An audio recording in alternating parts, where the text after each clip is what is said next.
Mr. Speaker, I will now take the questions related to the advisory opinion issued by the International Court of Justice on the legal consequences arising from the policies and practices of Israel in the occupied Palestinian territory, including East Jerusalem.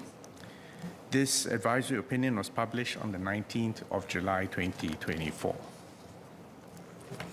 Advisory opinions of the ICJ carry significant weight in the international legal system, and they contribute to the development of international law, even though they do not in themselves create legally binding obligations. The advisory opinion on the 19th of July 2024 that was requested by the UN General Assembly is significant.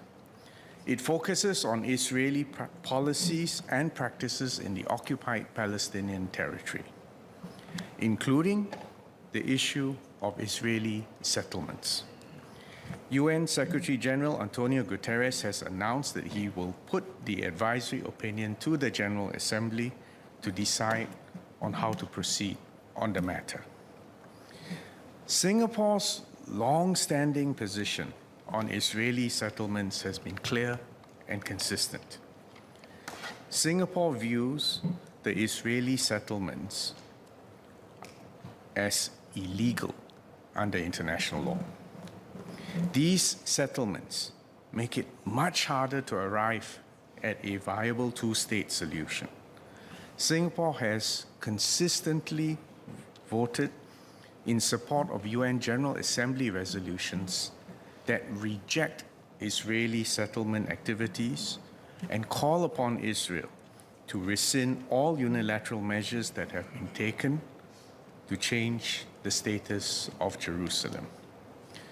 Singapore's long-standing position on the Israeli-Palestinian conflict is that the only viable pathway to a comprehensive, just, and durable solution is a negotiated two-state solution, consistent with all the relevant UN Security Council resolutions, and we continue to urge both parties to resume direct negotiations and to, in the meantime, refrain from unilateral actions that attempt to change the status quo, because this will hinder the peace process.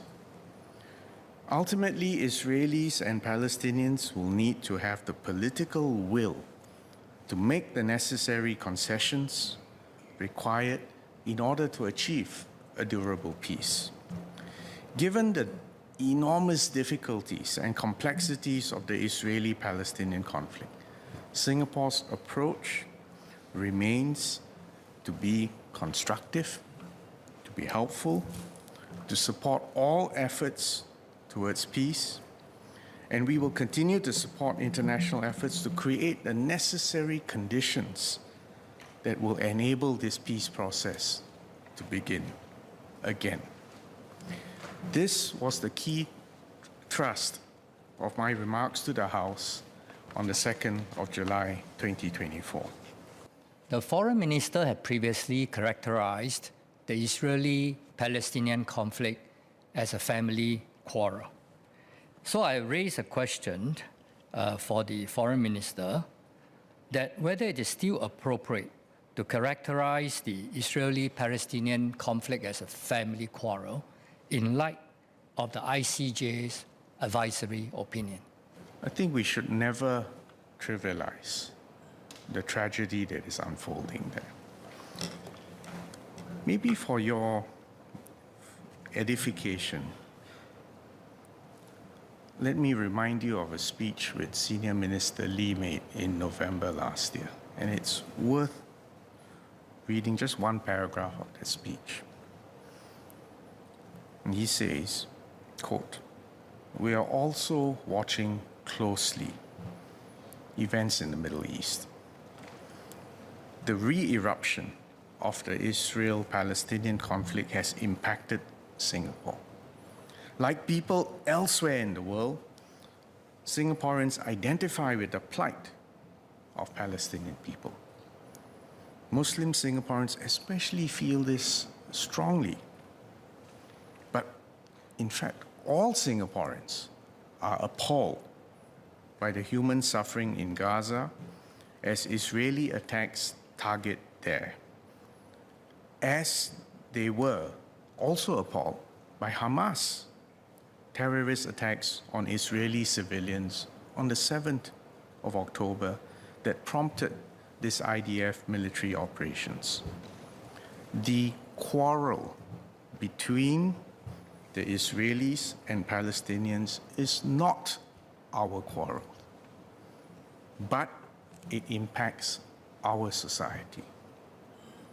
The government has to take a national position that upholds our consistent principles and which considers the sentiments and feelings of our population. We feel sympathy for the civilian victims on both sides and will extend humanitarian help to those in need. But we must not let problems elsewhere widen fault lines in our society. Let us indeed build on and strengthen our social harmony, unquote. So that's the context, Mr. Leong.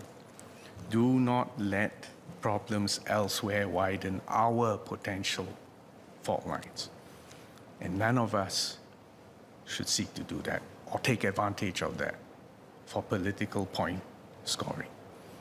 That is the real message to you. And indeed, it's a reminder to all of us. And again, as I said, we can all have different perspectives, views. We may be informed by religion, social conscience, our own interpretations of history. But the paramount point here, let us not be divided. Don't play up fault lines.